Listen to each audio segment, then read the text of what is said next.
So the Maverick got himself in trouble again, this time by responding to the latest rant by former 100 meters world record holder Asafa Powell.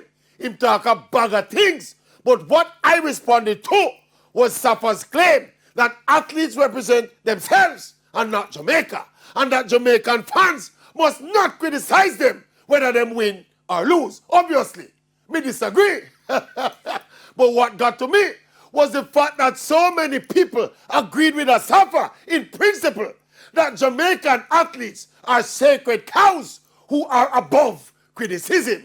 So, me I try to get it straight in my mind. Footballers can be criticized. Cricketers can be criticized. Basketballers can be criticized. Jacks and Dandy Shandy players can be criticized. Politicians can be criticized.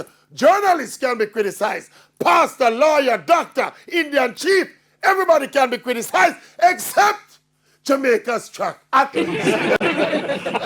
So senior international athletes competing at the highest level, they want all the accolades and the praise when they win, but no criticisms allowed when they lose.